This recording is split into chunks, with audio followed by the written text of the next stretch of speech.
Assalamu alaikum warahmatullahi wabarakatuh. வலைக்கும் அஸ்ஸலாம் வரஹ்மத்துல்லாஹி வபரகாத்துஹு. ஹோம்ஒர்க் எல்லாம் சப்மிட் பண்ணிட்டீங்களா? எஸ் மேம், எல்லாத்தையுமே சப்மிட் பண்ணிட்டேன். அல்ஹம்துலில்லாஹ். ஓகேமா, கிளாஸ்க்குள்ள போலாமா? போலாம். இது வரைக்கும் நடத்தினதுல ஏதாவது டவுட்ஸ் இருக்கா? No ma'am.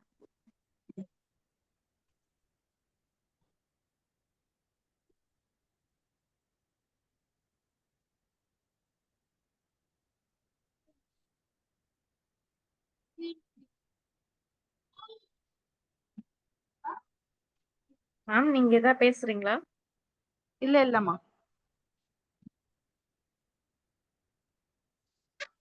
இப்ப என்ன பார்க்கலாம் அப்படின்னா, செய்யுள்ள இன்குலாப் அப்படின்னு சொல்லி அவங்க எழுதின சிறைகள் அத பத்தி பார்க்க போறோம். ஓகே ஓகேங்களா? மேம். இன்குலாப் என்னும் பெயருடைய கவிஞர் எழுதிய ஒரு கவிதையை நாம் கற்க உள்ளோம். இவர் சென்னையில் வாழ்பவர்.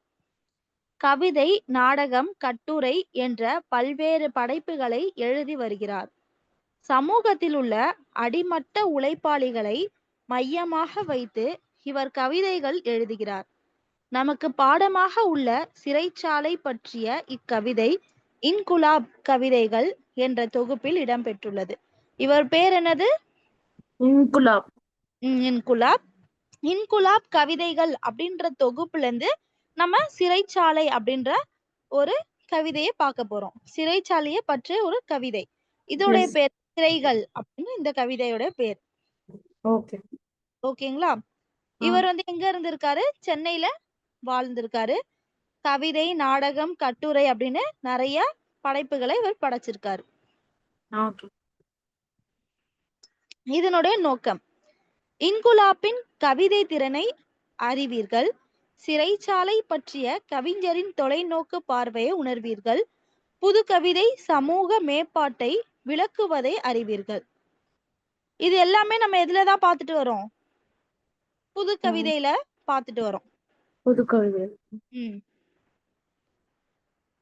சிறைகள் ஒரு தொலைநோக்கு திட்டம். இதனுடைய டைட்டில், இதனுடைய ஹெட்டிங் மாதிரி பார்ப்போம்.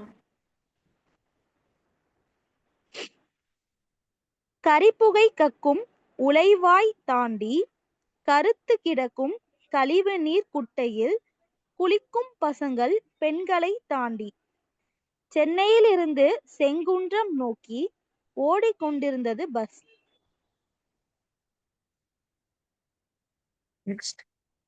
நெருக்கும் மனித புழக்கத்தை நிறைவு செய்யும் புள்ளியாய் பஸ்ஸில் நானும் நின்றபடி, மல்லிகையும் மணந்த கூந்தலுக்கு பின்னே மறைந்த முகத்தின் கழுத்து வெளியில் வானமும் பூமியும் ஓடிக்கொண்டிருந்தன.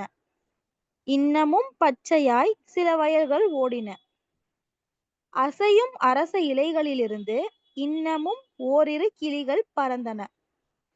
ஏரியில் புதிய தண்ணீர் நிறைந்து கரையை சிறிய அலைகள் தொட்டன. தொலைவில் நிற்கும் பனையை மறைத்து நீண்ட சுவர் ஒன்றும் ஓடிக்கொண்டிருந்தது. புதுசா ஏதேனும் தொழிற்சாலை கட்டுறாங்களா? சுவரின் உயரத்தை பார்த்தாலே தெரியலையா? தொழிற்சாலை அல்ல, சிறைச்சாலை. ஏன் மத்திய சிறைச்சாலைக்கு என்னவாச்சு? இடப்பற்றாக்குறை. நகரின் சந்தடியையும் மீறி மனித ஓலங்கள் வெளியேறுகின்றனவோ? இல்லை, சிறைச்சாலைகள் எங்கிருந்தாலும் ஓலங்கள் வெளியே கேட்பதில்லை. ஏனெனில் எல்லா சிறைகளுக்கும் உயர்ந்த சுவர்கள் என்பது மட்டுமல்ல, மனித செவிகளும் மந்தமாகி விடுகின்றன. நகரின் கண்கள் அழுத்தும் விலங்குகளின் காய்ப்பை கவனிக்கின்றனவோ? இல்லை, காய்ப்பை மட்டுமல்ல, காயங்களை கூட கவனிப்பதில்லை. ஏனெனில் மனித கண்கள் மங்கி வருகின்றன. சிறைச்சாலை அருகே செல்லும் போது இதய துடிப்பு கொஞ்சம் அதிகரிக்கிறதோ? அப்படியெல்லாம் சொல்வதற்கில்லை. ஏனெனில் துடிப்பதற்கு எங்கே இதயம் இருக்கிறது?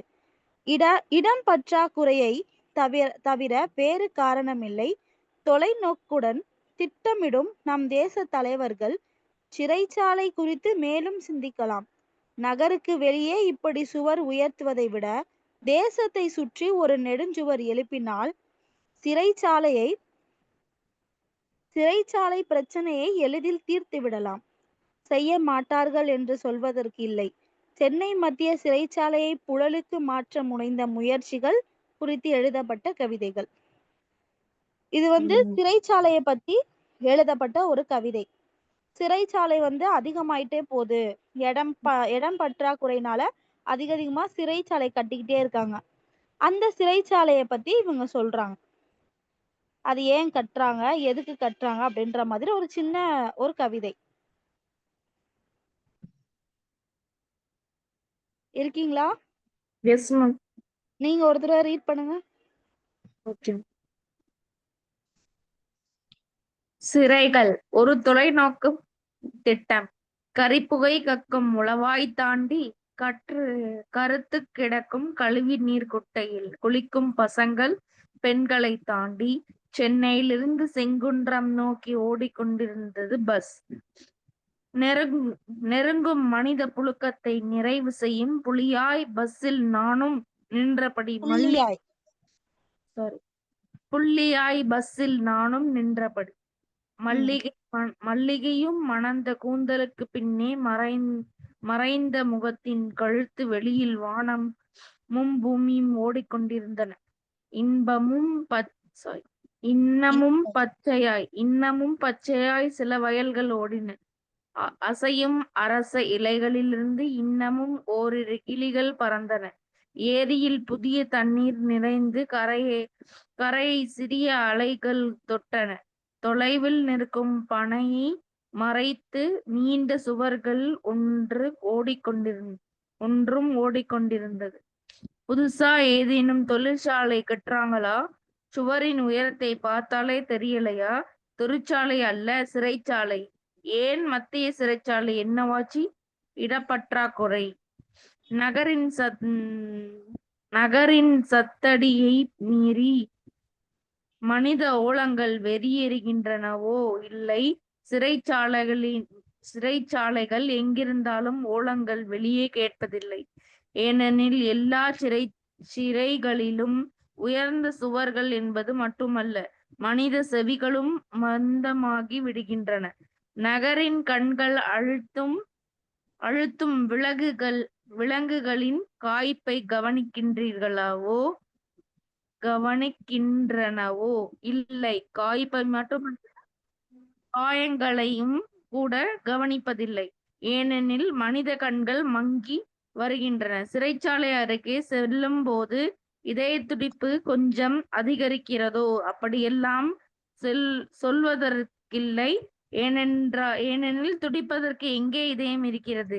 இடப்பற்றாக்குறையை தவிர வேறு காரணமில்லை. தொலைநோக்குடன் திட்டமிடும் நம் தேச தலைவர்கள் சிறைச்சாலை குறித்து மேலும் சிந்திக்கலாம். நகருக்கு வெளியே இப்படி சுவர் உயர்த்துவதை விட தேசத்தை சுற்றி ஒரு நெடுஞ்சுவர் எழுப்பினால் சிறைச்சாலை பிரச்சனையை எளிதில் தீர்த்து விடலாம். செய்ய மாட்டார்கள் என்று சொல்வதற்கு இல்லை. சென்னை மத்திய சிறைச்சாலை புழலுக்கு மாற்ற முனைந்த முயற்சிகள் குறித்து எழுதப்பட்ட கவிதை.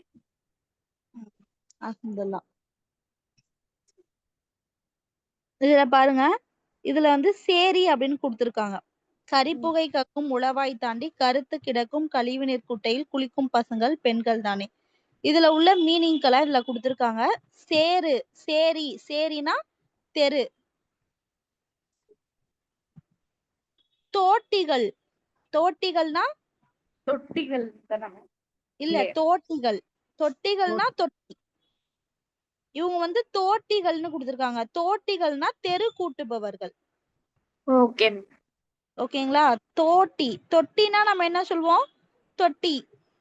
ஒரு தொட்டியில இதெல்லாம் இருக்கு, குப்பை தொட்டி அந்த மாதிரிதான் சொல்லுவோம். இது தோட்டிகள்னா தெரு கூட்டுபவர்கள். பிரதேசம்னா இடம். கனமா இருக்குன்னா பாரமா இருக்கு. தூரம்னா தொலைவு, கஷ்டம்னா துன்பம். அதுக்கப்புறம் ஓலம் கேட்கவில்லையா? உள்ளவங்களுடைய ஓலம் கேட்கவில்லையா நம்மளுக்கு இங்க வந்துச்சு. ஓலம்னா துயர குரல். அவங்க கஷ்டத்துல கத்துற குரல் கேட்கலையா அப்படின்னு. சிறைச்சாலைகள் எங்கிருந்தாலும் ஓலங்கள் வெளியே கேட்பதில்லை. ஓலங்கள்னா என்னது? ஓலங்கள்னா சத்தங்கள். அவங்களுடைய கஷ்ட சத்தங்கள். வழியில கத்துறாங்கல்ல, அந்த கஷ்ட சத்தங்கள் கேட்கலையா அப்படின்னு சொல்லி. மந்தம்னா செவிடு. மந்தமாவே இருக்காங்க அப்படின்னு சொல்லுவாங்க. செவிடு. ஆமாம். ம். ம். செவிடுனா மந்தம். காய்ப்புனா இங்க இருக்குல்ல, அவங்களுடைய கையில உள்ள காய்ப்ப கவனிக்கிற இல்லையா அப்படின்னா, காய்ப்புனா தழும்பு. அந்த கைதிக்கு கையில போடுவாங்கல்ல, ஆமாம். அது போட்டு போட்டு தழும்பு இருக்கு. அததான் காய்ப்பு இருக்கு அப்படின்னு சொல்றாங்க. ஓகேங்களா? Yes ma'am. ம். இப்ப இதோடைய பொருள் பார்க்கலாம்.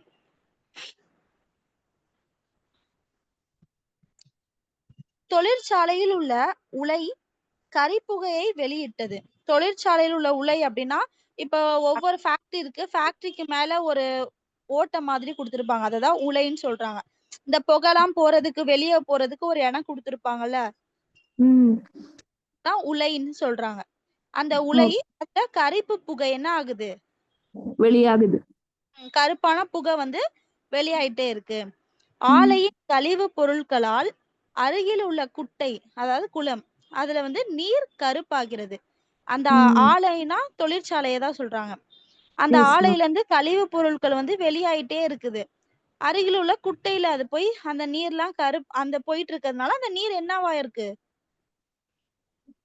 கருப்பாயிட்டு இருக்கு. ரொம்ப கருப்பா இருக்கு. கருப்பாயிட்டு இருக்கு.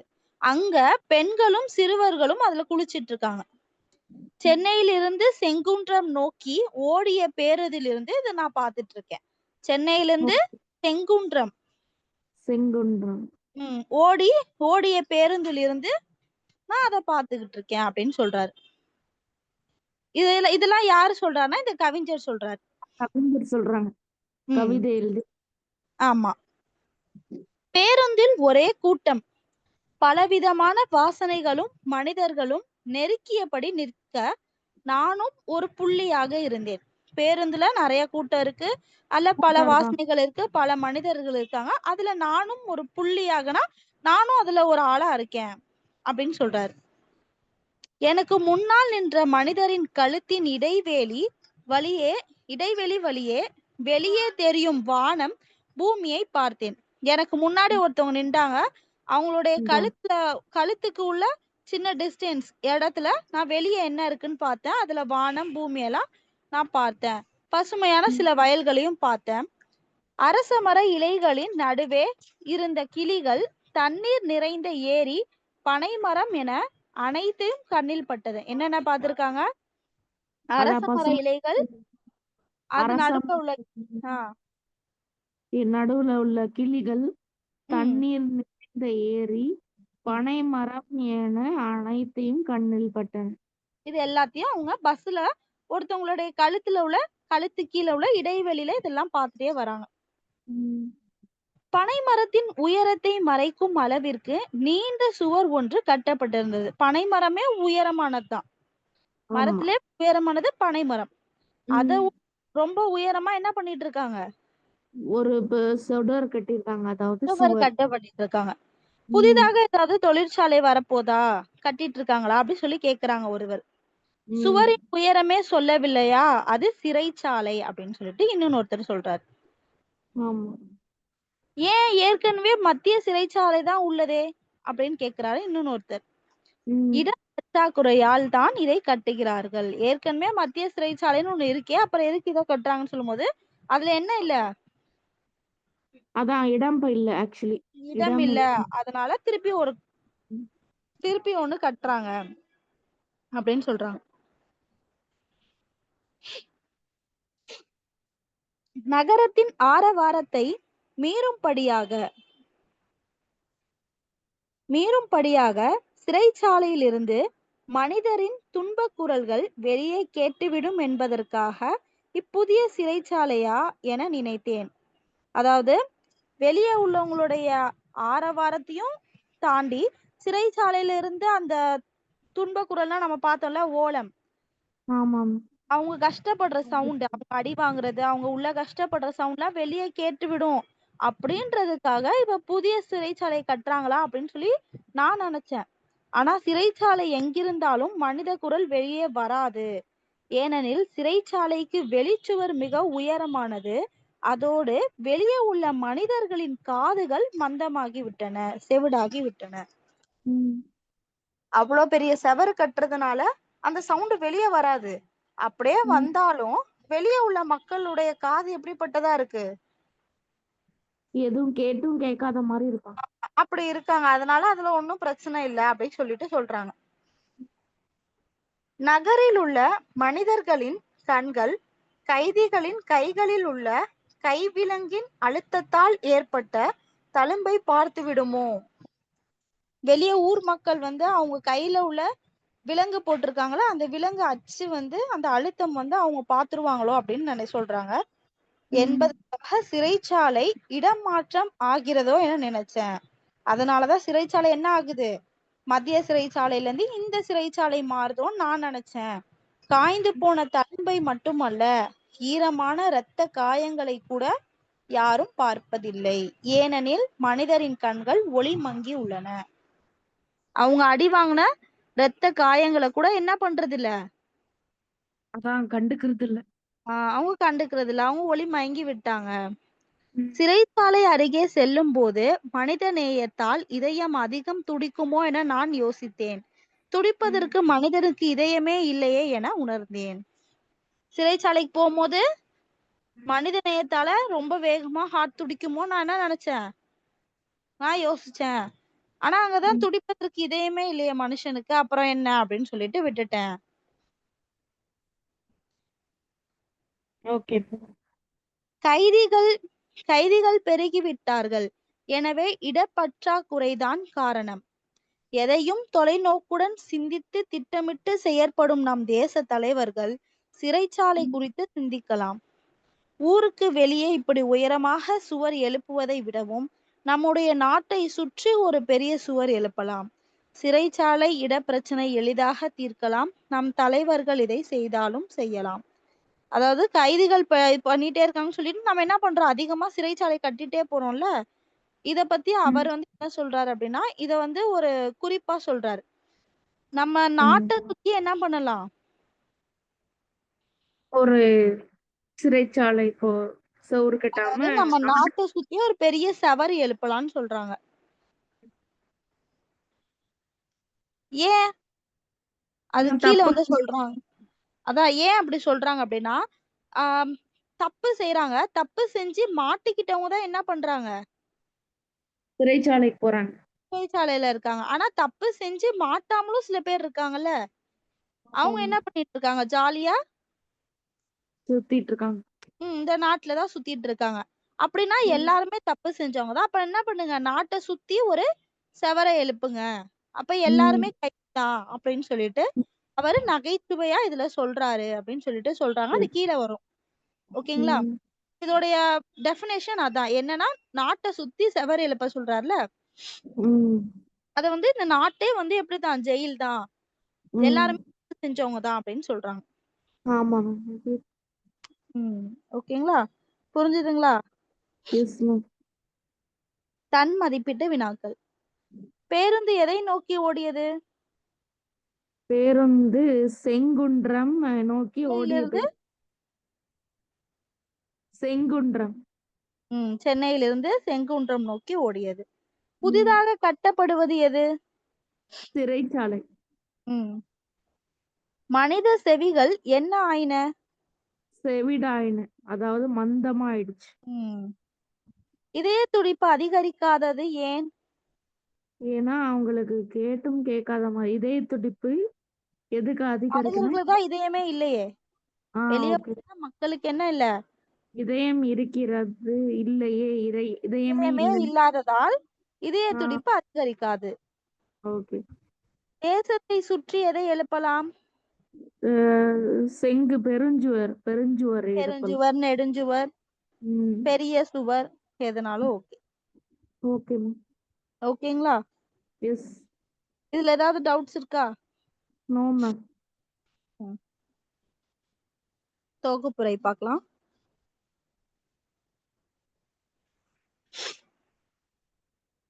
பேருந்தில் சென்ற கவிஞர் கூறுவதாக கவிதை உள்ளது. வயல், கிளி, ஏரி என இயற்கை இன்னமும் வளமாக இருந்தது.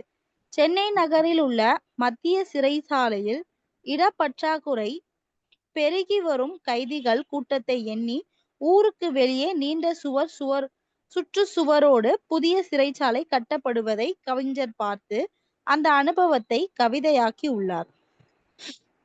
இது வந்து மேல உள்ள கதை பெரிய கதை. அதை என்ன பண்றாங்க, ஷார்ட் ஃபார்ம்ல உங்களுக்கு சொல்றாங்க. அதேதான். பேருந்துல போயிட்டு இருக்காங்க, வயல், கிளி, ஏரின்னு எல்லாமே பாக்குறாங்க. இடப்பற்றாக்குறையினால என்ன பண்றாங்க, ஊருக்கு வெளியே ஒரு ஜெயில் கட்டுறாங்க. மனிதர்களின் காதுகள் செவிடாகிவிட்டன. பிறரின் துன்பக்குரலை யாரும் கேட்பதில்லை. கைதிகளுடைய கைகளில் ஏற்பட்ட கைவிலங்கு தழும்புகளை மட்டுமல்ல, ஈரமான காயங்களை கூட பிறர் பார்ப்பதில்லை.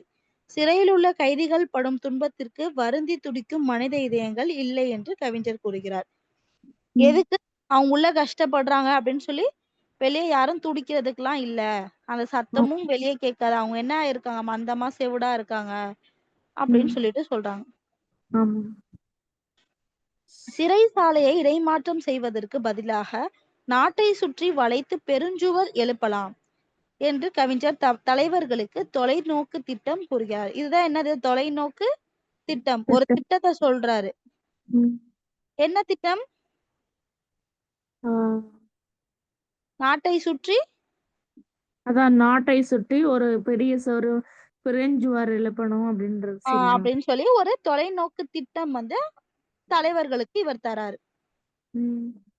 சூழ்நிலை காரணமாக தவறு செய்து மனிதன் கைதியாகிறான். சிறைச்சாலைக்குள் அப்படி கைதியான மனிதர்கள் உள்ளனர். எனவே வெளி உலகில் உள்ள மனிதர்கள் அவர்களிடம் பரிவோடு நடக்க வேண்டும். மனித நேயம் வேண்டும் என்பதே கவிஞர் கூறும் கருத்து.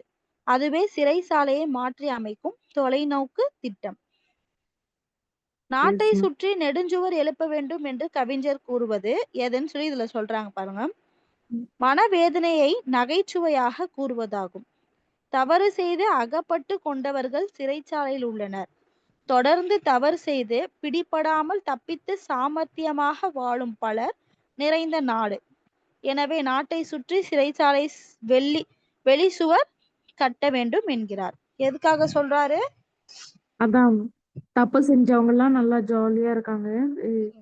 சாமர்த்தியமா தப்பிச்சுக்கிட்டவங்க என்ன பண்றாங்க, சூழ்நிலை காரணமா தவறு செஞ்சவங்க எல்லாம் சிறைச்சாலைக்கு போறாங்க, சிறைச்சாலையில இருக்காங்க. அப்பனா எல்லாத்தையும் போடணும்னா என்ன பண்ணணும், நாட்டை சுத்தி என்ன பண்ணணும், ஒரு பெரிய சவறு எழுப்பதான் செய்யணும்னு சொல்றாங்க.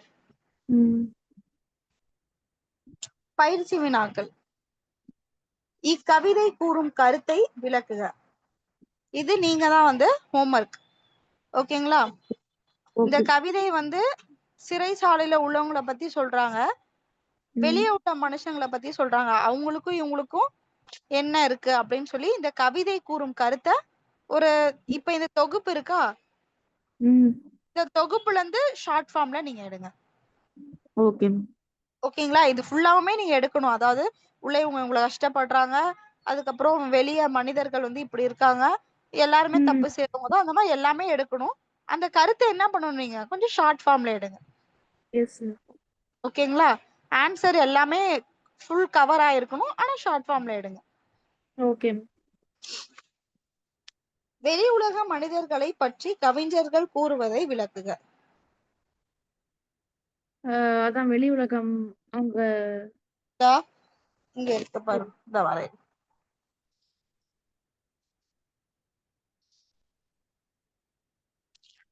இந்த 2 பேராவுமே எழுதிக்கோங்க. இதுல நீங்க ஏதாவது ஷார்ட் ஃபார்ம் பண்ணிக்கிறீங்கதா பண்ணிக்கோங்க. நகரத்தின் ஆரவாரத்துல வந்து இப்பெல்லாம் இருக்கிறதுனால உள்ள துன்ப குரல் கேட்க மாட்டுது அப்படின்னு நினைச்சிட்டு இருந்தேன் அப்படின்னு சொல்லிட்டு, எதனாலன்னா அதோட வெளியே உள்ள மனிதர்களின் காதுகள் கேட்காம மந்தமாகி செவுடாகி விட்டதுனால அவங்களுடைய தழும்பு எல்லாமே பார்க்கலையா அப்படின்னு நினைச்சேன். அவங்க ஈரமான ரத்த காயங்களே பார்க்கல, ஏன்னா அவங்க என்ன ஆயிருச்சு, ஒளி மங்கி விட்டதுன்னா கண்ணு மங்கிருச்சு அப்படின்னு சொல்லி வெளியே உள்ள மனிதர்களுடைய நிலையை இதுல சொல்றாங்க, இந்த 2 பேராகிராஃப்ல. ஓகேங்களா? இந்த 2 பேராகிராஃப் எடுத்துக்கோங்க. இது second okay. Answer. Yes ma'am.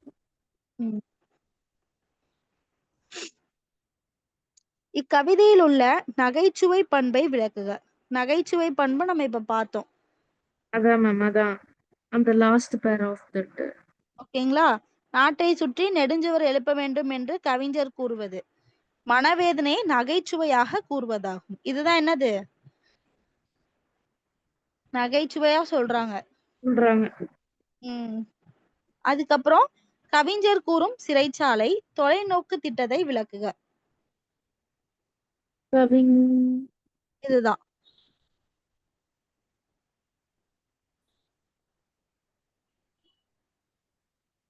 சூழ்நிலை காரணமாக தவறு செய்த மனிதர்கள்லாம் கைதியா இருக்காங்க.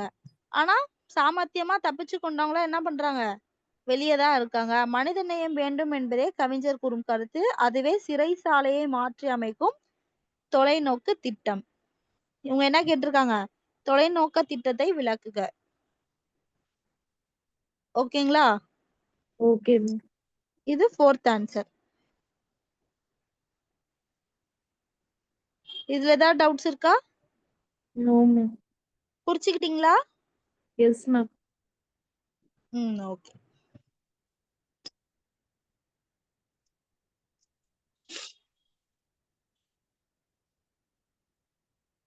தொடர் கற்றல். இக்கவிதையின் கருத்தை நாடகமாக நடித்து காட்டவும் ஓவியமாக வரையும் பயிற்சி அளிக்கலாம். ஒரு நிமிஷம் இருங்க.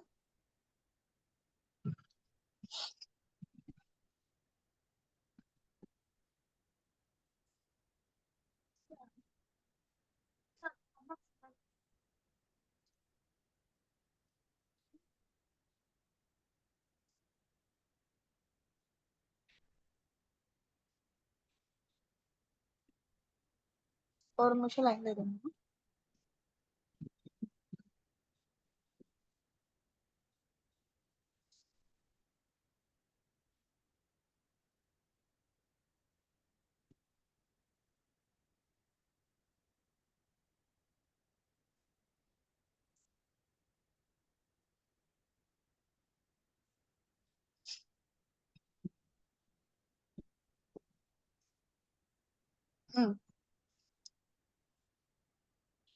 மேல இன்குலாப்ல ஏதாவது டவுட்ஸ் இருக்கா? இன்குலாப்ல எதுவும் டவுட் இல்லையா? இல்லையா? புரிஞ்சுதுங்களா தெளிவா? Yes ma'am. அதுல ஃபர்ஸ்ட் ஒன் உங்களுக்கு ஹோம்வொர்க் கொடுத்துருக்கேன். மற்றது எல்லாத்துக்கும் ஆன்சர் சொல்லிட்டேன். Class work எழுதிடுங்க. ஹோம்வொர்க் இன்ஷால்லா அடுத்த கிளாஸ்க்குள்ள சப்மிட் பண்ணிடுங்க. ஓகேங்களா? Okay ma'am. மறுமலர்ச்சி பாடல்கள். பாரதியார் பாடல்கள். இது பாரதியாருடைய பாட்டு. மனிதர்கள் பலரும் ஒன்றாக கூடி வாழும் அமைப்பு சமூகமாகும். மனிதர்கள் பின்பற்றும் பழக்க வழக்கங்கள், சமூக நடைமுறைகள், வாழ்க்கை முறைகள் ஆகியன அவ்வப்போது காலத்திற்கேற்ப மாறும். காலத்திற்கேற்ப மாறாத மனிதர்களுக்கு நன்மை தராத பழக்க வழக்கங்கள், வாழ்க்கை மரபுகள் ஆகியவைகள் முழுவதுமாக கைவிட வேண்டும் என்று விளக்குபவை மறுமலர்ச்சி பாடலாகும். அதாவது மனுஷங்க எல்லாரும் ஒண்ணா வாழக்கூடிய ஒரு அமைப்பை தான் சமூகம் அப்படின்னு சொல்றாங்க. அவங்க நிறைய பழக்க வழக்கத்தை என்ன பண்ணிட்டே வராங்க? பின்பற்றிட்டே வராங்க. எங்க தாத்தா செஞ்சது, என்னுடைய முன்னோர் செஞ்சதுன்னு என்ன செஞ்சுட்டாங்க? அந்த சமூக நடைமுறைகளை, வாழ்க்கை நடைமுறைகளை நம்ம இது பின்பற்றிட்டே வரோம். காலத்திற்கேற்ப மாறாதது மனிதர்களுக்கு நன்மை தராது. அதாவது காலத்திற்கும் மாறாத அந்த பழக்க வழக்கத்தையும், மனிதர்களுக்கு நன்மையே தராத ஒரு பழக்க வழக்கத்தையும் என்ன பண்றாங்க? முழுவதுமா கைவிட வேணும். வேண்டாம். இதெல்லாம் எதுக்கு? இது இது பண்றதுனால எந்த ஒரு நன்மையும் நம்மளுக்கு இல்ல அப்படின்னும்போது எதுக்கு பண்ணணும்? அப்படின்னு சொல்லி விளக்குறதுக்காக தான் பாரதியார் மறுமலர்ச்சி பாடல்களை என்ன பண்றாரு? பாடுறாரு. வேண்டாத பழைய பழக்கங்களை விட்டு புதியவற்றை ஏற்குமாறு இப்பாடல்கள் கூறும் புதிய மலர்ச்சி காலத்திற்கேற்ப மாற்றம் என்று இதை புரிந்து கொள்ள வேண்டும். ஓகேங்களா? ஓகே. தமிழ் கவிதை வரலாற்றில் 20ஆம் நூற்றாண்டு புதிய வாழ்க்கை முறைகளை பாடும் கவிதைகளோடு தொடங்குகிறது. அதாவது நம்ம ஏற்கனவே நிறைய இதுல பார்த்தோம். பாரதியாரோட இது வந்து 20ஆம் நூற்றாண்டு அப்படின்ற ஒரு இது பார்த்தோம். 20ஆம் நூற்றாண்டின் தமிழ் கவிதைகள் வந்து இவர் தான் அதிகமா அமைச்சிருக்காங்க. புதுசு புதுசா நிறைய தொடக்கத்தை எடுத்துட்டு வந்திருக்காங்க அப்படின்னு. மறுமலர்ச்சி கவிதைகளாக 20ஆம் நூற்றாண்டு தமிழ் கவிதைகள் அமைந்தன. இவை தொடக்கத்தில் மரபு கவிதைகளாக விளங்கின. மகாகவி சுப்பிரமணிய பாரதியார் இதன் முன்னோடி ஆவார். யாரு? மகாகவி சுப்பிரமணிய பாரதியார். அவர்தான் இதனுடைய முன்னோடி ஆவார். இவர்தான் இந்த 20ஆம் நூற்றாண்டு தமிழ் கவிதைகள் இருந்தாலும் ஆரம்பிச்சிருக்காங்க. இப்பகுதியில் பாரதியார், பாரதிதாசன், கவிமணி தேசிய விநாயகம் பிள்ளை, நாமக்கல் கவிஞர் ராமலிங்க பிள்ளை ஆகிய 4 கவிஞர்களின் கவிதைகள் நாம் கற்க உள்ளோம். யார் யார் சொல்லியிருக்காங்க? கவிமணி தேசிய விநாயக பிள்ளை, பாரதியார், பாரதிதாசன், நாமக்கல் கவிஞர் ராமலிங்க பிள்ளை. 4 பேர். பாரதியார், பாரதிதாசன், விநாயக பிள்ளை, ராமலிங்க பிள்ளை. அது வந்து கவிமணி தேசிய விநாயக பிள்ளை சொல்லியிருக்காங்க. நாமக்கல் கவிஞர் ராமலிங்க பிள்ளைன்னு சொல்லியிருக்காங்க. 4 பேர் தான். பாரதியார், பாரதிதாசன், ராமலிங்க பிள்ளை, விநாயகம் பிள்ளை. ஓகேங்களா? பாரதியார். மகாகவி சுப்பிரமணிய பாரதியார் 1882ஆம் ஆண்டு பிறந்தார். நோட் பண்ணி வச்சுக்கோங்க. 1882 டிசம்பர் 11ஆம் தேதி பிறந்தவர். இவர் திருநெல்வேலி மாவட்ட எட்டயபுரத்தில் பிறந்தவர். இவருடைய பெற்றோர் சின்னசாமி ஐயர், லட்சுமி அம்மாள் ஆவார். சிறுவயது முதலே கவிதை பாடும் ஆற்றல் உடையவர். இவர் இசை அறிந்தவர். தமிழ், ஆங்கிலம், சமஸ்கிருதம், இந்தி, பிரான்ஸ் ஆகிய மொழிகளை அறிந்தவர். எத்தனை மொழி அறிஞ்சிருக்காங்க? 5. தமிழ், ஆங்கிலம், சமஸ்கிருதம், பிரெஞ்சு, இந்தி இது எல்லாத்தையும் அறிஞ்சிருக்காங்க. சிறு வயதிலே வந்து கவிதை பாடும் ஆற்றலை உடையவர்.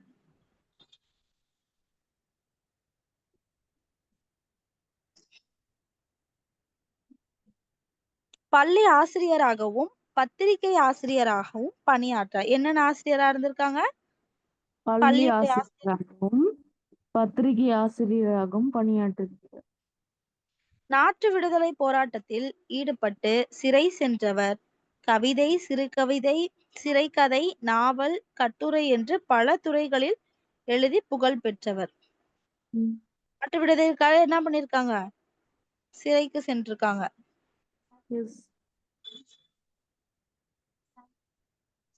கவிதை, சிறுகதை, நாவல், கட்டுரை என்று பல துறைகளில் எழுதி என்ன பண்ணிருக்காங்க? புகழ் பெற்றிருக்காங்க. ஓகே.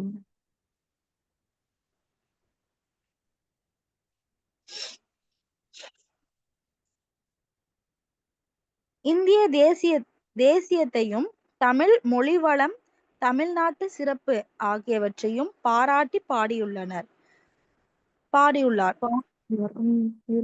20ஆம் நூற்றாண்டின் தமிழ் கவிதை முன்னோடியாக இவர் விளங்குகிறார். என்ன பண்ணிருக்காங்க? தமிழ் தேசத்து, தமிழ் மொழி வளம், தமிழ்நாட்டோட சிறப்பு இது எல்லாத்தையும் பத்தி பாடியிருக்காங்க. 20ஆம் நூற்றாண்டுடைய தமிழ் கவிதை முன்னோடியாக இவர் விளங்கியிருக்காங்க.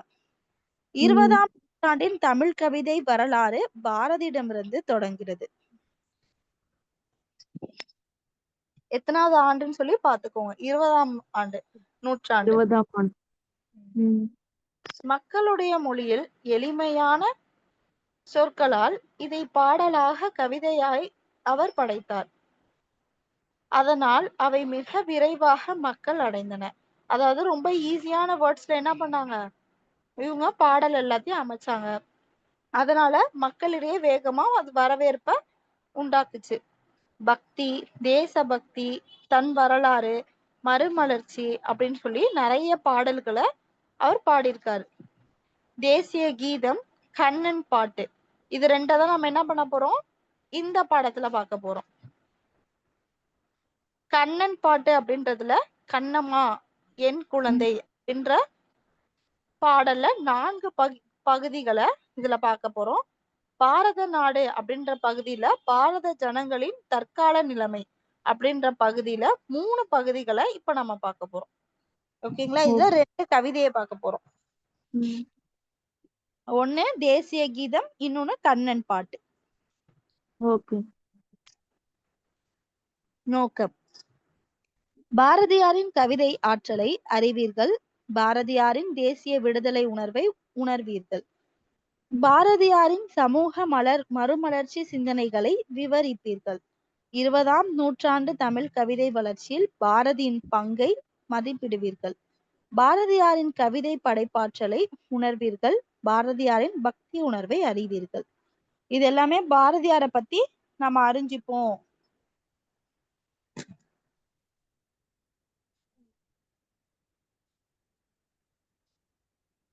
நம்ம பார்ப்போம் அப்படின்றதுக்காக இத சொல்லியிருக்காங்க நோக்கங்கள்.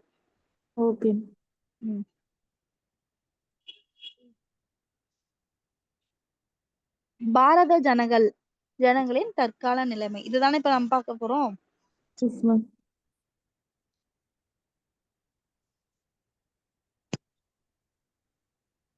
பாரத ஜனங்களின் தற்கால நிலைமை அப்படின்ற பகுதியில 3 பகுதியை நம்ம என்ன பண்ண போறோம், இதுல பார்க்க போறோம்.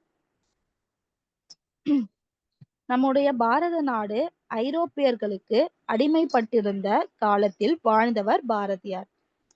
நம்ம நாடு என்ன பண்ணிருந்துச்சு, ஐரோப்பிய அடிமையா இருந்தாங்க. அப்பதான் பாரதியார் வாழ்ந்து கொண்டிருந்தார். நாட்டு விடுதலை, சமூக விடுதலை இரண்டையும் வலியுறுத்தி இந்த பாடல் என்ன பண்ணிருக்காங்க, அவர் பாடியுள்ளார். நொண்டி சிந்து என்ற இசை பாடல் வகையில் இப்பாடலை அவர் பாடினார். நொண்டி சிந்து அப்படின்ற ஒரு இசை பாடல் உடைய வகையில இத பாடியிருக்காங்க. அவங்க நிறைய பாட்டுடைய இதுல பாடியிருக்காங்க. அதுல இது இந்த பாடல் நொண்டி சிந்து என்ற இசை பாடல்ல என்ன பண்ணிருக்காங்க, அதில் 3 பகுதிகளை கொண்டு இப்ப பார்க்கலாம். 3 பகுதிகள்னா எதை சொல்றாங்கன்னா பேராவை தான் சொல்றாங்க. 1 2 இது 2 சேர்த்து 3 அந்த மாதிரி சொல்றாங்க. பாப்போமா?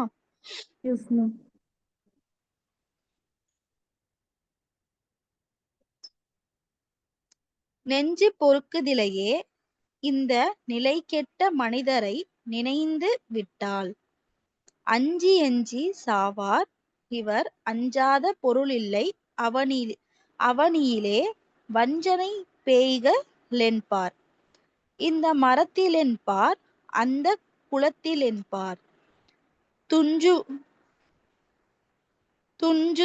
துஞ்சுது முகட்டிலென்பார் மிக துயர்ப்படுவார் எண்ணி பயப்படுவார்.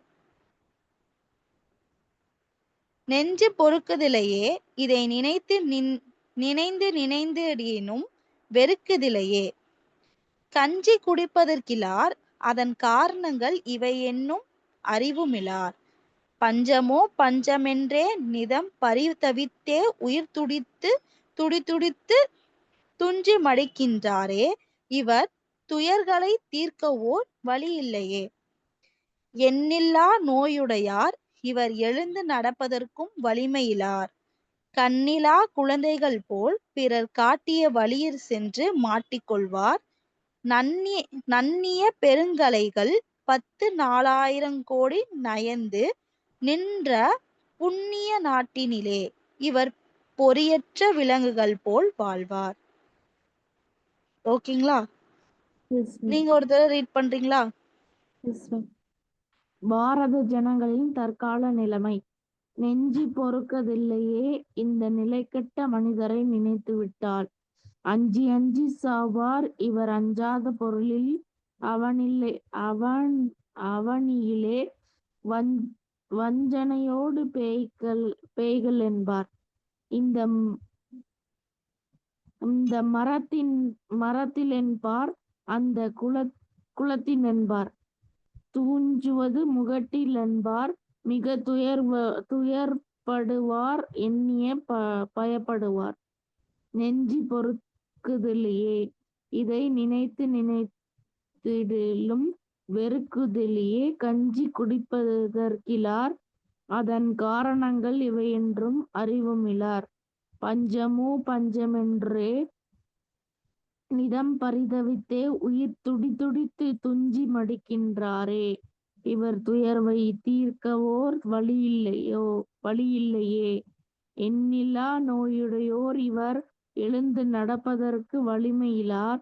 கண்ணிலா குழந்தைகள் போல் பிறர் காட்டிய வழியிற் சென்று மாட்டிக்கொள்வார். நண்ணிய பெருங்கலைகள் 10,000 கோடி நயந்து நின்ற புண்ணிய நாட்டிலே இவர் பொறியற்ற விலங்குகள் போல வாழ்வார். மேம் படிச்சுட்டாங்க. அவனிலே அப்படின்னு நம்ம பார்த்தோமா, எஸ் மேம். அதுனா உலகம். துஞ்சுவது அப்படின்னா துஞ்சுது, தொங்குகிறது.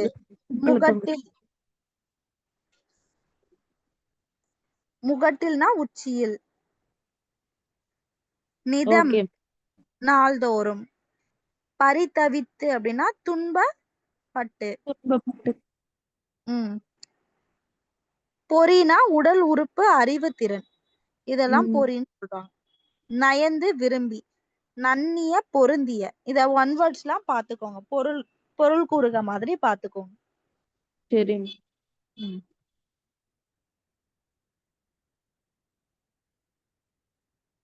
பொருள் விளக்கம்.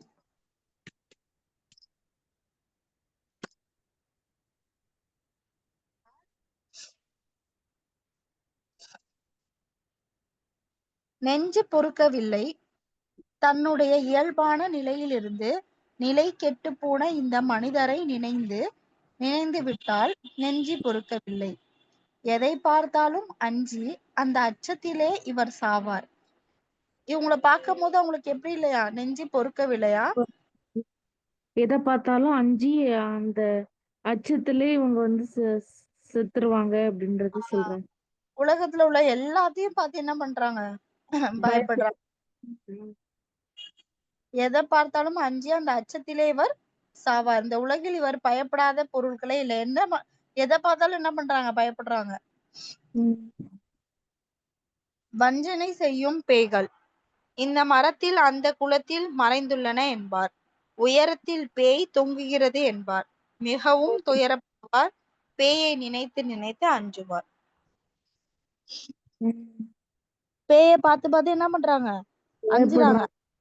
அங்க குளத்துல தொங்கிட்டு இருக்குமோ குளத்துல இருக்குமோன்னு சொல்லி பார்த்து பார்த்து ஒவ்வொரு இதுலயும் எல்லாத்தையும் பார்த்து பயப்பட ஆரம்பிச்சிட்டாங்க அவங்க. அந்த பயம் அவங்களை எப்படி எல்லாம் கொண்டு போயிருச்சுன்னா, இந்த மக்களுடைய நிலையை நினைத்தால் நெஞ்சு பொறுக்கவில்லை. அதே நேரத்தில் நம்முடைய சொந்த சகோதரர்களான இவர்களுடைய அறியாமைக்காக வெறுக்கவும் முடியவில்லை. அவங்கள வெறுக்கவும் முடியல, அவங்கள நினைச்சு சந்தோஷப்படவும் முடியல. அவங்க இவ்வளவு எல்லாத்தையும் பார்த்து பார்த்து பயந்து கஷ்டப்படுறாங்க. அதனால அவங்கள பார்த்து சந்தோஷமும் பட முடியல. இருந்தாலும் அவங்கள என்ன பண்ணவும் முடியல, வெறுக்கவும் முடியல. பரிதாபமா இருக்கு. ஆக்சுவலி அவங்கள பார்க்க பரிதாபம் படுற மாதிரி இருக்கு. ஒரு வேளை உணவாக கஞ்சி கூட இவர்களுக்கு கிடைப்பதில்லை. அப்படியே பயந்து பயந்து எங்கேயுமே போகாம என்ன ஆயிடுச்சு? சாப்பிடுறது கூட கஷ்டமாயிடுச்சு. சாப்பிடுறது கூட கஷ்டமா இருக்கு. அதற்கு காரணம் என்ன என்று அறிந்து கொள்ளும் அறிவும் இவர்களிடம் இல்ல. எதுக்காக நம்ம இப்படி செய்யறோம்? நம்மளுக்கு சாப்பாடு கூட இல்லையே, நம்ம ஏன் தேவையில்லாம பயப்படுறோம்னு யோசிக்கிற அறிவு கூட அவங்க கிட்ட இல்ல. பஞ்சத்தினால் நாள்தோறும் துன்பப்பட்டு உயிர் துடித்து இறக்கிறார்கள். சாப்பாடு இல்லாத காரணத்தினால பஞ்சத்தினால என்ன பண்றாங்க? டெய்லியும் துடித்து இறக்குறாங்க. இவர்களுடைய துயர்களை தீர்ப்பதற்கு ஏற்ற வழி எதுவும் நமக்கு தெரியவில்லை. அதை எப்படிலாம் நம்ம போக்கலாம்னு சொல்லி நம்மளுக்கு எந்த ஒரு ஐடியாவும் இல்ல. இந்த மக்கள் எண்ணற்ற நோய் உடையவர்கள். உணவு கிடைக்காத நிலை, நோய் காரணமாக உடல் வலுவின்றி எழுந்து நடக்கவும் ஆற்றல் இல்லாதவர்கள். ஓகேங்களா? மக்கள் வந்து நிறைய நோய் இருக்கு, அவங்களுக்கு சாப்பாடு இல்லாத காரணத்தினால உடல் வந்து சோர்ந்து போயிரும் உடல்ல. அதாவது எழுந்து நிக்கிறதுக்கு கூட இது இருக்காது, ஆற்றல் இருக்காது. உம்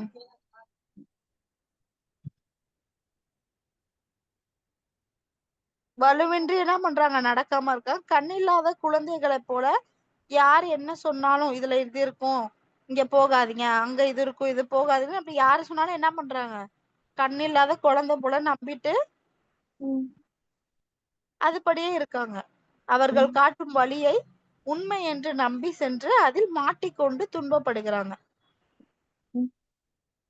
எண்ணற்ற 40,000 கோடி பெருங்கலைகள் பல சிறப்புடைய இந்த பாரத நாட்டில் திறன் இல்லாத விலங்குகள் போல் வாழ்கின்றாங்க. இத்தனை கோடி மக்கள்,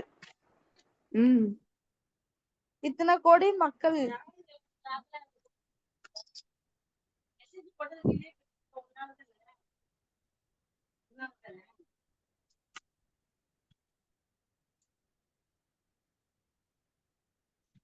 மேம் இந்த வர ஒரு நிமிஷம்.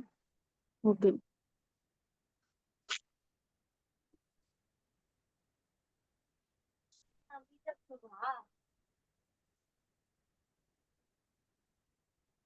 இந்த உலகத்துல இந்த எண்ணற்ற 40,000 கோடி பெருங்கலைகள் வந்து நிறைய நிறைய இப்படி இருக்காங்க மனிதர்கள். அப்படிப்பட்ட இந்த சிறப்புடைய பாரத நாட்டுல திறன் இல்லாதனா எந்த ஒரு எந்திரிக்க பார்க்க நடக்க எதுக்குமே திறன் இல்லாத விலங்குகளை போல என்ன பண்றாங்க இந்த மக்கள் வாழ்ந்துட்டு இருக்காங்க அப்படின்னு சொல்லி வருத்தப்பட்டு இத சொல்றாங்க. ஓகேங்களா? இது ஃபுல்லாவுமே இதுதான். அதாவது அந்த மக்கள் கிட்ட வந்து யார் என்ன சொன்னாலும் இப்படி இருக்காதீங்க, இதுல அது இருக்கு, இதுல இது இருக்கு, இத பண்ணாதீங்க, அத பண்ணாதீங்கன்னு யார் என்ன சொன்னாலுமே என்ன பண்ணிடுறாங்க, நம்பிட்டு அந்த பக்கமும் போக மாட்டாங்க. அப்படி எங்கேயும் போவாதனால அவங்களுக்கு சாப்பாடு இல்ல, எதுவுமே இல்லாம அப்படியே பஞ்சத்திலே இருந்து செத்தும் போயிடுறாங்க. இவங்க திறன் இல்லாத ஒரு விலங்குகளை போல இங்க இருக்காங்க. அவர் வருத்தப்பட்டு சொல்றாரு.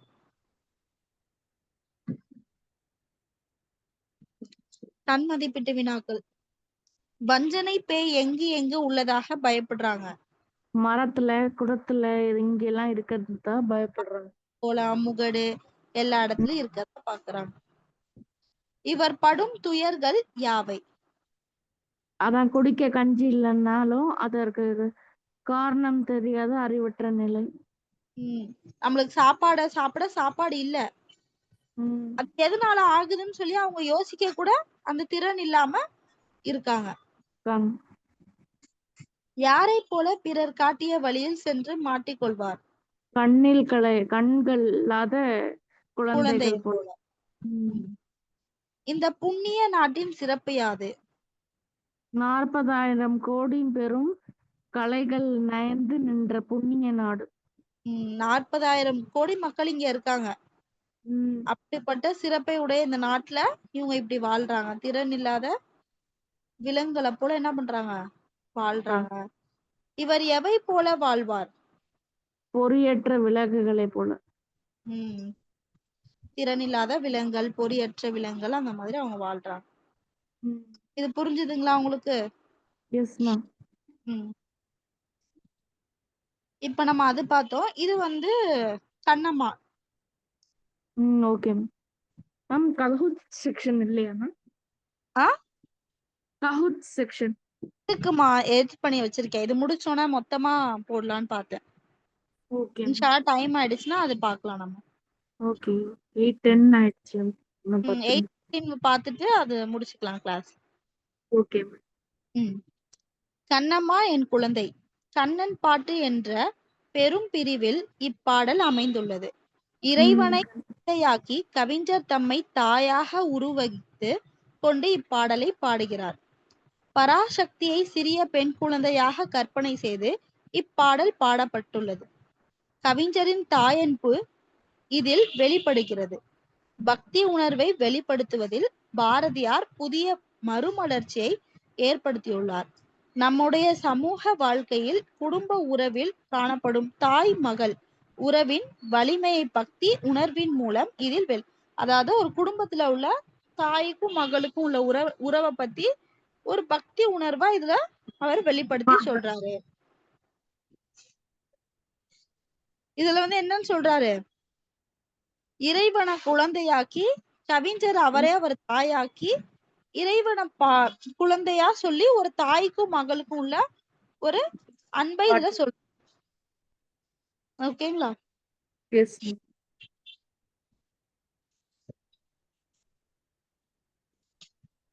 சின்னஞ்சிறு கிளியே கண்ணம்மா, செல்வ களஞ்சியமே, என்னை களித்தீர்த்த உலகில் ஏற்றம் புரிய வந்தாய். பிள்ளை கனியமுதே கண்ணம்மா, பேசும் பொற்சித்திரமே, அள்ளியணைத்திடவே என் முன்னே ஆடி வரும் தேனே. ஓடி வருகையிலே கண்ணம்மா உள்ளங்குளிரதடி, ஆடி திரிதல் கண்டால் உன்னை போய் ஆவி தழுவுதடி.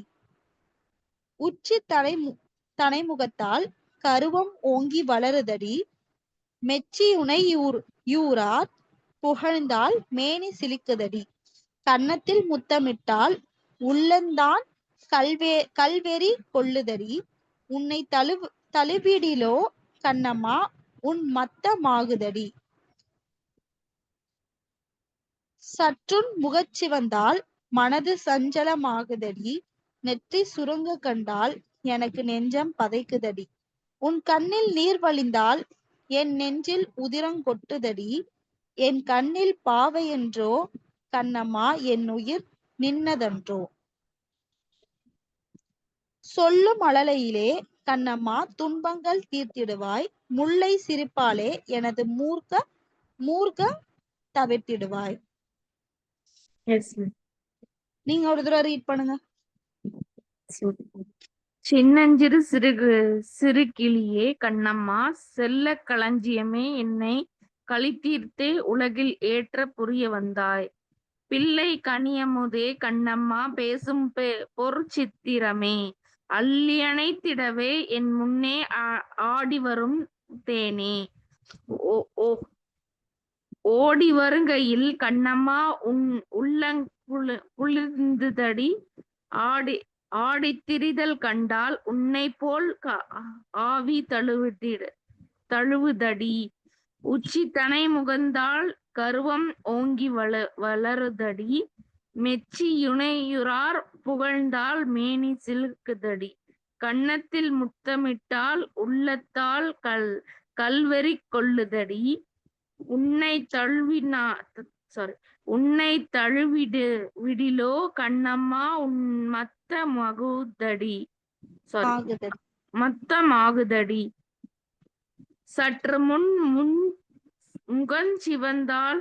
சற்றுன் முகஞ்சிவந்தால் மனது சஞ்சலமாகுதடி, நெற்றி சுருங்க கண்டால் எனக்கு நெஞ்சம் பதைக்குதடி. உன் கண்ணில் நீர் வழிந்தால் என் நெஞ்சில் உதிரங்கொட்டுதடி, என் கண்ணில்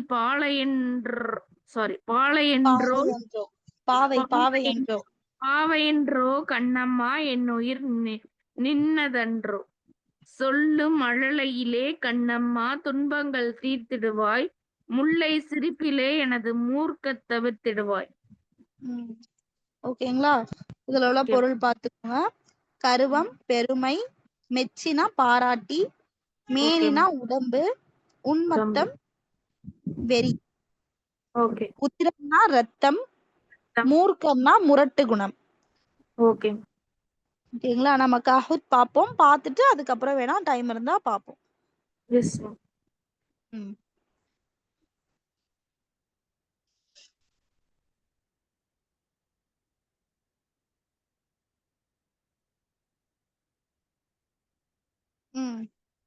சமூகத்தில் உள்ள அடிமட்ட உழைப்பாளிகளை மையமாக வைத்து கவிதைகள் எழுதியவர் யார்?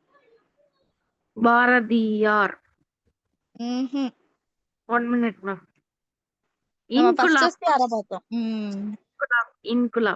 ஏன்னா அவர் தான் என்ன பண்ணாரு, அந்த ஜெயில உள்ளவங்களை பத்தி எல்லாம் சொன்னாரு. புரிஞ்சுதுங்களா?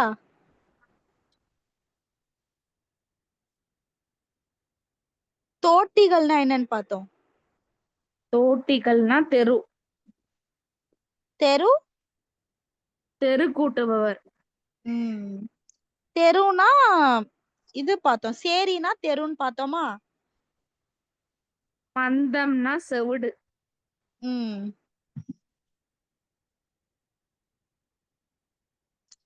புதிதாக கட்டப்படுவது எது? அதான் சிறைச்சாலை.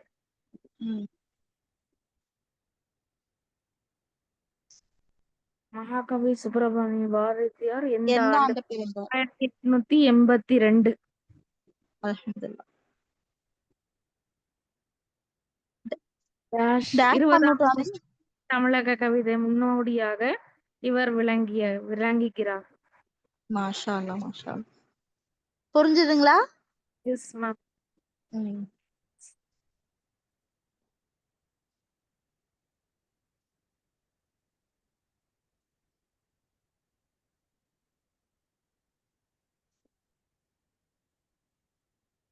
இன்ஷா அல்லாஹ் இது பார்ப்போம். எவ்வளவு முடியுதோ பார்த்துட்டு கிளாஸ் லீவ் ஆயிக்கலாம். ஓகேங்களா?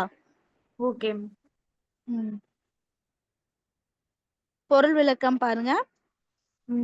கண்ணம்மா, நீ சிறிய கிளியாக செல்வம் சேர்த்து வைக்கும் களஞ்சியமாக உள்ளாய்.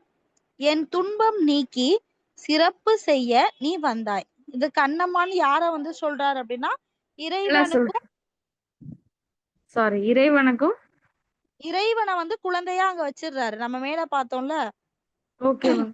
இதுல பாருங்க, கண்ணன் பாடுகின்ற பெரும்பிரிவில் அமைந்துள்ள இறைவனை குழந்தையாக்கி கவிஞர் தம்மை என்ன பண்ணிடுறாரு? அம்மா வாக்கிறாங்க. அது மாதிரி இவர் என்ன சொல்றாரு? கண்ணம்மா அப்படின்னு சொல்லி எல்லாத்தையும் ஒன்னொன்னே அந்த இறைவனை வந்து குழந்தையா சொல்லி அவர் வந்து ஒரு தாயா அந்த இடத்துல இருக்காரு. நீ சிறிய கிளியாக என்னென்னவா சொல்றாரு பாருங்க. முதல்ல வந்து என்ன சொல்றாரு? ஒரு சிறிய கிளியா இருக்க, செல்வம் சேர்த்து வைக்கும் களஞ்சியமா இருக்க, என் துன்பம் நீக்கி சிறப்பு செய்ய நீ வந்திருக்க அப்படின்னு சொல்றாங்க. அமுதமாக பேசும் ஓவியமாக நீ இருக்கிறார். முதல்ல கிளியா இருக்கன்னாரு, இப்ப அமுதமாக இருக்கன்னு சொல்றாரு.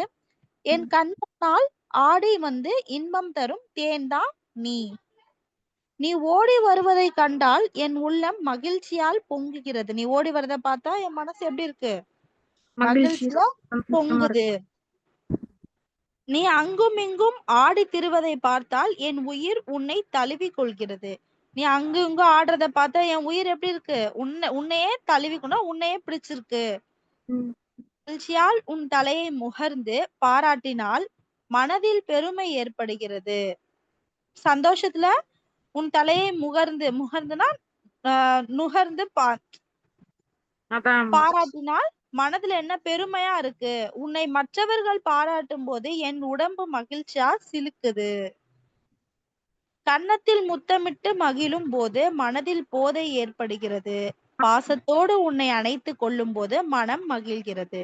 கன்னத்துல முத்தமிடும் போது மகிழும் போது மனசுல போதை ஏற்படுது. பாசத்தோடு உன்னை அணைக்கும் போது மனசுல மகிழ்ச்சியா இருக்கு. உன் முகம் சிறிது மாறுபட்டால் கூட என் மனத்துன்பங்கள் துன்பம் கொள்கிறது. உன்னுடைய முகம் வாடினால் என் நெஞ்சம் பதைக்கிறது. உன் கண்களில் கண்ணீரை கண்டால் என் நெஞ்சில் இரத்தம் கொட்டுகிறது. என் கண்ணில் உள்ள கண்மணியாகவும் என் உயிராகவும் நீ இருக்கிறாய். நீ பேசும் மழலை சொற்களால் என் துன்பத்தை போக்குகிறாய். உன்னுடைய முல்லை மலர் போன்ற சிரிப்பால் என் மனதிற்குள் முரட்டு குணத்தை நீ அடியோடு நீக்கிவிட. உன்னோட முகத்துல லைட்டா மாறினாலும் என்ன இருக்கு? என் மனசு ரொம்ப கஷ்டப்படுது. நீ கண்ல இருந்து தண்ணீர் விட்டா என் நெஞ்சில இருந்து ரத்தமே வருது. நீ தான் என் உயிரா இருக்க. உன்னுடைய மழலை சொற்கள்லாம் என்னுடைய துன்பத்தை எல்லாத்தையும் போக்குது. உன்னுடைய சிரிப்பு முல்லை மலர் போன்ற சிரிப்பு என்ன பண்ணுது? என்னுடைய முரட்டு குணத்தையே நீக்கி விடுது அப்படி சொல்லி இந்த பாடல சொல்றாங்க. புரிஞ்சுதுங்களா? Yes ma'am. ஏதாவது டவுட்ஸ் இருக்கா?